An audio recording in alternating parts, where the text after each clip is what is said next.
Né? E você aí, ansioso, né? Já sabe que o nosso assunto aqui é legislação educacional, né? Afinal de contas, ó, o slide já deu a dica aqui, né? Pois é, né, gente? É sempre muito importante trabalhar com a legislação educacional. E, especialmente aqui, a gente vai ver a Lei Diretriz e Base da Educação Nacional, a famosa LDB ou LDBEM, como você preferir utilizar, que é a Lei número 9394/96. E por que é tão importante estudar a lei? Porque todos os concursos falam sobre ela. Não tem concurso para a área de educação que não aborde a LDB. E olha que coisa, né? A nossa LDB toda hora muda.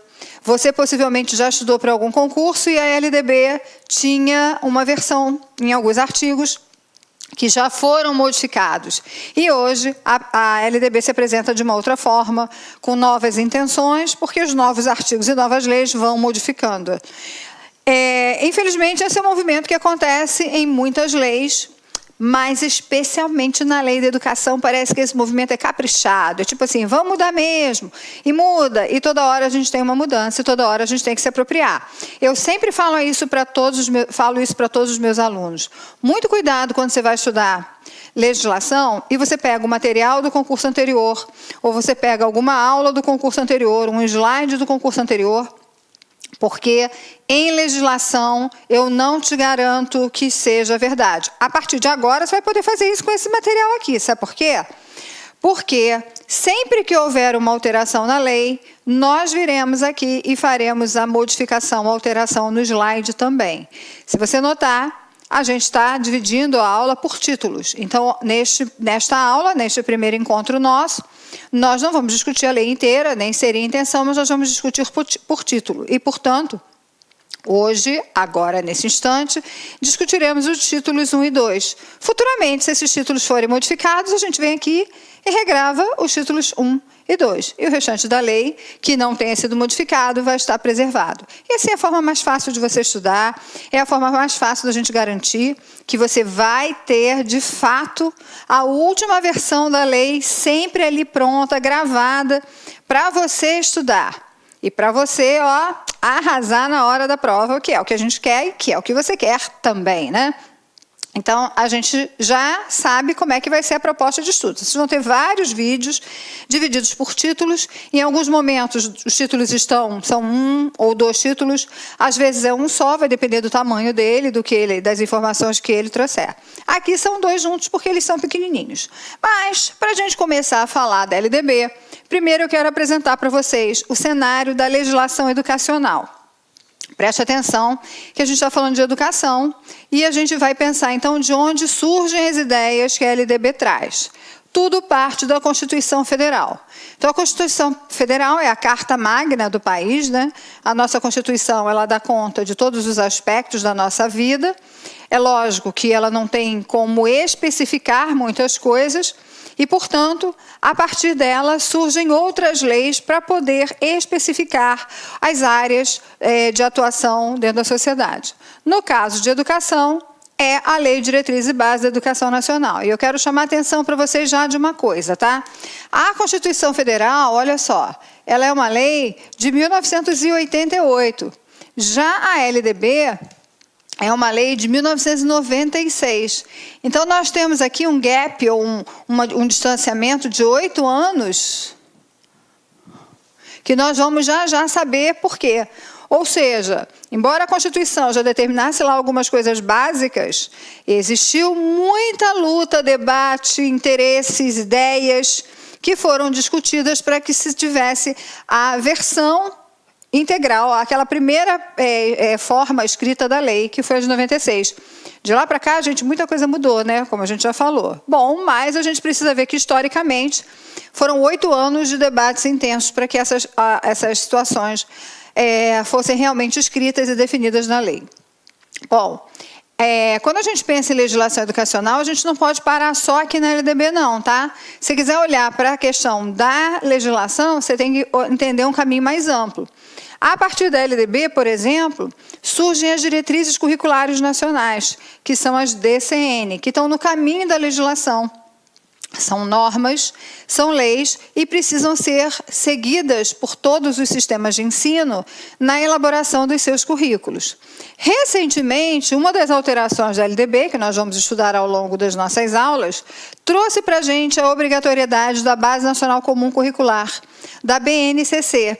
Preste atenção que a BNCC ela foi pensada para a educação básica, EB, educação básica. Ou seja, a gente tem hoje uma Base Nacional Comum para a Educação Infantil, uma Base Nacional Comum para o Ensino Fundamental e uma Base Nacional Comum para o Ensino Médio, tendo em vista que essas são as 3 etapas que compõem a educação básica.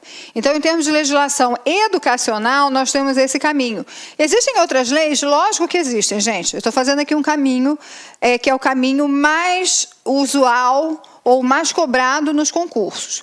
Quando a gente fala de diretrizes curriculares nacionais, tem diretriz para tudo. Tem desde a educação básica, para a educação infantil, ensino fundamental, ensino médio, como também para as modalidades educação à distância, educação indígena, educação tecnológica, educação especial, como também tem para a educação superior, diferente da Base Nacional Comum Curricular, que se restringe à educação básica, pelo menos até o presente momento, né? Bom, e aí muita gente, quando estava estudando para concurso, estuda também o Estatuto da Criança e do Adolescente. Ele está aqui do lado, porque ele é lei, lógico que ele é uma legislação, mas ele não faz parte desse caminho da legislação educacional. Mas como o nosso público na educação, prioritariamente, ou na maioria das vezes, é formado por crianças e por adolescentes, obviamente que nada que a educação faça ou fale pode ir contrário ao que o Estatuto da Criança e do Adolescente determina. Então, ela é uma lei que caminha ali junto da educação. E aí vocês podem estar pensando, mas os parâmetros curriculares nacionais e os PCN? Gente, PCN não é lei. PCN é um documento, tá? Isso aqui é um documento. Esse documento, como o nome diz, eles são parâmetros. Então, parâmetros são referências. E essas referências, elas não têm peso de lei. Elas são um modelo para serem seguidos, mas muita gente confunde com a questão da legislação. Então, preste atenção que parâmetro não é lei, portanto, ele não tem caráter de obrigatoriedade. No entanto, todas essas outras situações que eu coloquei aqui para vocês têm esse caráter de obrigatoriedade e a gente vai estudar agora com bastante carinho essa questão da Lei de Diretrizes e Bases da Educação, ou seja, da nossa queridíssima LDB, ok? Vamos lá, pode anotar, porque eu acho que eu vou te trazer algumas informações que quando a gente anota fica um pouquinho mais claro. Vamos lá. Bom, eu falei para vocês que houve um longo caminho, né? Desde a promulgação da Constituição Federal até a aprovação da lei em dezembro. E aí a gente vai entender um pouquinho desse caminho com algumas questões que são históricas e importantes para que você possa responder questões que tragam essa vertente mais histórica em relação à LDB, tá? Então, 88 foi a promulgação da Constituição Federal, ela foi assinada. De 88 a 91, ou seja, ao longo desses 3 anos, se iniciou a discussão do projeto Jorge Hage na Câmara. Então, era um projeto sobre educação, um projeto voltado para constituir a nossa LDB, e ele foi discutido por 3 anos. Em 92, Darcy Ribeiro, na época apoiado por Fernando Collor, apresentou outro projeto de lei de LDB no Senado. Então, ficaram 2 projetos tramitando, né? O projeto Jorge Hage e o projeto Darcy Ribeiro. De 92 a 93, os 2 projetos foram discutidos ao mesmo tempo no Congresso Nacional. Em 93, o projeto Jorge Hage é aprovado na Câmara e vai para o Senado. E aí, em 95, o projeto é considerado inconstitucional e Darcy Ribeiro reapresenta seu antigo projeto de lei. E assim, em 96, você tem a aprovação da lei em dezembro. A nossa LDB é conhecida também como Lei Darcy Ribeiro. Então, como no nosso capítulo político as coisas são muito misturadas, olha só, né? Na realidade, eu estou falando de Darcy Ribeiro, que é um personagem muito associado aos movimentos socialistas de educação, né? Um olhar mais socialista, político e educacional. Foi apoiado por ninguém mais do que Fernando Collor, que tinha um olhar bem diferente, diferenciado, marcado politicamente por uma outra concepção. Mas as coisas se misturam porque os interesses de educação são sempre muito grandes. Deixa eu dizer para vocês que uma das coisas que a Constituição vai dizendo, vai determinando, é a questão do financiamento da educação. A educação é uma das pastas com maior financiamento, com maiores recursos e, portanto, sem dúvida, é uma pasta de grande interesse político, inclusive político partidário. Além disso, lógico que a educação, não só pela questão financeira, mas também pela sua questão ideológica, pelo seu poder ideológico, ela é muito disputada, porque ela pode ser utilizada como uma ferramenta para reforçar alguma forma de vida ou algumas escolhas políticas, né? A gente tem muitos exemplos disso, né? A nossa educação atual, assim, as pessoas que estão aí, muitas vezes vão repetindo discursos que passam por uma, talvez, falta de crítica, que talvez não tenha sido oportunizada no seu período escolar. E aí a gente pode entender mais ou menos como é que essas questões acontecem, ok? Então, falamos sobre a questão histórica e vamos, então, começar a lei. Aquilo que ela diz hoje, lembra que nosso investimento na história termina aqui. O que a gente vai falar mesmo é a lei hoje, como é que ela está, o que eu preciso saber para poder responder todas as minhas questões com segurança. Então, vamos lá. Título 1. É da educação, é o nome do título. Título 1 da educação, e vamos ver o que ele diz. Artigo 1º, ele é um título bem pequenininho, ele acaba aqui, e a gente vai entendê-lo todo passo a passo, tá? Artigo 1º, a educação abrange os processos formativos que se desenvolvem na vida familiar, na convivência humana, no trabalho, nas instituições de ensino e pesquisa, nos movimentos sociais e organizações da sociedade civil e nas manifestações culturais. Então, a lei começa falando sobre educação. A gente não viu que o título era da educação? Então, está aqui, ó. A educação, está aqui, ó, abrange processos formativos. Então, quando a gente fala de educação de uma forma geral, a gente está falando desses processos formativos. Lembra que se eu estou falando de processo formativo, é de formação humana, não é de informação, tá? É formação humana. E esses processos se desenvolvem em vários lugares, não apenas na escola. Se a gente olhar o primeiro lugar, é aqui, ó, vida familiar. Sem dúvida, a criança, quando nasce, as primeiras aprendizagens dela, que dão conta desse caráter de formação humana, acontecem na vida familiar, na convivência, no trabalho, nas instituições de ensino, aí vem a escola, tá, como uma grande representante dessas instituições de ensino, mas também em outros lugares. E aí ela continua, no parágrafo 1º. Esta lei, ou seja, a LDB, disciplina a educação escolar. Então, olha o que ele está dizendo. Ele entende que educação é isso tudo, mas essa lei vai disciplinar apenas a educação escolar. Só essa, ok? Que se desenvolve predominantemente por meio do ensino em instituições próprias.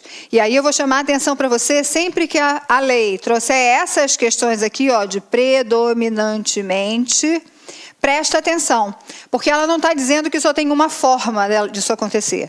Ela está dizendo que existem outras formas, mas que existe um predomínio de uma forma sobre as demais. E olha o que ela diz, que essa educação escolar, então, na maioria das vezes, predominantemente, vai acontecer por meio do ensino. Então, olha só, se é predominantemente por meio do ensino, eu estou dizendo que existem também outras possibilidades do sujeito ter acesso à educação escolar que não seja por meio do ensino. Ou seja, pensa naquele sujeito que se auto-instrui, pensa naquelas crianças que estão aprendendo hoje alguma coisa em espaços que não são espaços formais de educação, que é o que ele diz aqui adiante, ó, em instituições próprias, tá? O ensino, ele acontece na maioria das vezes em instituições próprias, mas nem sempre as pessoas vão se apropriar dessa educação escolar só pelo ensino, embora predominantemente o façam. Essas palavras, elas são ótimas para criar pegadinhas na hora de você responder a questão. Então, preste atenção no que significa a palavra predominantemente para você poder responder com segurança. Parágrafo 2º. A educação escolar deverá vincular-se ao mundo do trabalho e à prática social. Então, quando eu falo da educação escolar, eu estou falando da educação como um todo. Ela tem que ter sempre esse olhar, que é esse olhar de estar vinculado ao mundo do trabalho e à prática social. Então, o menino está na escola, mas eu entendo que a escola é um lugar que vai dar a ele condições para se preparar para o mundo do trabalho, mas também de se preparar para a prática social. Afinal de contas, esta criança é um cidadão que precisa atuar na sociedade de uma forma ativa, consciente das suas possibilidades. Então, essa é a ideia da gente trabalhar com a ideia de se vincular ao mundo do trabalho e à prática social, ok? Bom, acho que eu já expliquei bastante isso aqui para vocês já sabem que essas palavrinhas aqui, sempre que aparecerem, eu vou chamar a atenção de vocês, para vocês poderem marcar aí. E aí a gente vai para o segundo título da educação. Acabou o primeiro título. O segundo título vai dizendo dos princípios e fins da educação nacional. Olha, deixa eu dizer para vocês que esse capítulo aqui é muito importante. O anterior também, mas especialmente esse aqui, ele está sempre, ou quase sempre, presente nas questões de concurso e você precisa saber. Até porque aqui nós já vamos encontrar algumas novidades bastante recentes agora, deste ano de 2018. Então, olha o que o artigo 2º diz, da lei, desse título 2º também. A educação, dever da família e do Estado. Então, estou dizendo que a educação, está aqui, ó, dever da família e do Estado. Dicas para você. Sempre que Estado aparecer assim, ó, tá vendo? No singular, e o Estado com letra maiúscula, esse Estado aqui é a nação, tá? É o poder público e a nação, não é a unidade da federativa do Espírito Santo. É a nação. Então, ele está dizendo, a lei está dizendo, no 2º artigo, que a educação é dever da família e do Estado. Então, ele está implicando a família da mesma forma que ele implica o poder público dentro dessa perspectiva da educação das novas gerações. E ela está inspirada, e aí pode marcar, porque você tem que saber. A educação, ela está inspirada nos princípios de liberdade e nos ideais de solidariedade humana. Então, princípios, liberdade, ideais de solidariedade humana. Então, são os princípios e fins. Lembra que a gente ia falar de princípios e fins? Está aqui. E olha os fins aqui, ó. E tem por finalidade o pleno desenvolvimento do educando, seu preparo para o exercício da cidadania e sua qualificação para o trabalho. Deixa eu dar uma colinha básica aqui para você. Sempre que a gente fala de pleno desenvolvimento do educando, a etapa educacional preocupada com os aspectos do desenvolvimento é a educação infantil. Quando a gente fala do exercício da cidadania, a etapa mais fortemente envolvida com isso é o ensino fundamental. E quando a gente fala qualificação para o trabalho, a etapa mais fortemente envolvida dentro da educação básica é o ensino médio, mas isso também acontece na educação superior, tá? Ah, você está dizendo então que ela está dividindo, eu estou querendo que você entenda que quando se fala da finalidade da educação, toda a faixa etária das crianças, dos jovens, até dos adultos que frequentam uma instituição escolar, está contemplada nessa finalidade, já que ela vem falando do desenvolvimento, do preparo para o exercício da cidadania e também para a qualificação do trabalho. Então, olha quantas coisas esse artigo trouxe para a gente. Primeiro, ele trouxe os princípios de liberdade e os ideais de solidariedade humana. Então, já sabe, falou em educação de uma forma geral, falou que é o Estado e a família, os ideais estão aqui colocados, né? Os princípios e os ideais, assim como a sua finalidade. Pleno desenvolvimento do educando, seu preparo para o exercício da cidadania e sua qualificação para o trabalho. E aí nós falamos aqui da educação. Deixa eu apagar aqui, eu rabisco sempre tudo, né? A gente vai começar a falar agora da questão do ensino. O artigo 3º traz para a gente o ensino, não mais a educação, tá? Então, ela vai dizendo o seguinte, ó, o ensino será ministrado com base nos seguintes princípios. A gente já tinha visto os princípios da educação e agora a gente está vendo os princípios do ensino. Qual é a diferença entre educação e ensino? Lembra que a educação ela envolve todos aqueles aspectos formativos. Então, todas as crianças passam por situações de educação na convivência, no parque, quando aprende a lidar com regra, quando vai brincar, ou quando aprende a atravessar a rua no sinal. Isso tudo faz parte do caráter educativo. Mas quando a gente fala de ensino, a gente está falando de uma atividade que é intencional. Eu ensino alguma coisa a alguém, então eu tenho a intenção de fazê-lo. Então, por isso, aqui a gente mudou. A gente não está falando mais de educação agora, a gente está falando especificamente dessa questão do ensino. O ensino é aquilo que está presente na educação escolar. A educação escolar, obviamente, que ela é intencional. O sujeito vai para a escola porque a gente tem uma intenção de que ele aprenda algumas coisas. E por isso é que a gente vai ver agora quais são os princípios que estão associados ao ensino. Princípio, o que é o princípio? É aquilo que me dá a base para que eu possa desenvolver um trabalho. Então, eu não posso perder de vista esses princípios. Tudo aquilo que ferir a estes princípios não pode fazer parte de um projeto de educação escolar, de um projeto de ensino. O ensino tem que estar dentro desses parâmetros que nós vamos colocar aqui, ok? Primeiro deles, igualdade de condições para o acesso e permanência na escola. Você pode achar que isso é coisa boba, não é? Essa questão de igualdade de acesso, ela é uma luta desde os pioneiros da educação lá. Olá, meus amigos, minhas amigas, sou o professor Luiz Antônio Carvalho, com muito prazer, muita satisfação. Estou aqui para fazer um convite muito especial para você que quer estudar com antecedência, com planejamento, com foco para o concurso da Prefeitura Municipal de Cuiabá. Você acabou de assistir um vídeo demonstrativo, não é nem uma aula completa, para você conhecer os nossos professores, os nossos mestres aqui da Lá Concursos. Eu digo para vocês o seguinte: nós aqui da Lá Concursos, nós estamos fazendo um super curso pré-edital para a Secretaria Municipal de Educação de Cuiabá. Concurso esse autorizado, concurso esse que, segundo o prefeito, deve ser publicado edital ainda no primeiro semestre de 2019. Claro que isso pode se antecipar um pouquinho, atrasar um pouquinho, mais importante que o concurso vai sair. Este nosso curso pré-edital custa apenas 10 parcelas de R$20, é isso mesmo, R$200. Professor, presta, é bom? Cara, testa, vai lá, experimenta que você vai ficar fã de carteirinha da Lá Concursos, né? Prazo de acesso 120 dias. Nesse prazo de acesso, eu quero falar para vocês o seguinte, né? Este curso é um pré-edital básico, que a gente tentou aí montar uma estrutura para atender tanto os cargos de nível médio quanto nível superior. Quando o edital for publicado, né, nesse período aí, se você tiver prazo de acesso válido, você vai ter condições de fazer o seguinte: o upgrade da sua assinatura. A gente vai estar ajustando a custo zero para vocês, claro, dentro da nossa matriz curricular. Professor, depois dos 120 dias, o negócio enrolou. Aí é o seguinte, aí você tem direito a 50% de desconto na renovação da sua matrícula por mais 120 dias. Bacana? Então espero vocês aqui na Lá Concursos, pode ter certeza absoluta. Nós fizemos aí uma campanha aí de sucesso em 2017 na SEDUC. Nós tivemos alunos aprovados dentro do número de vagas.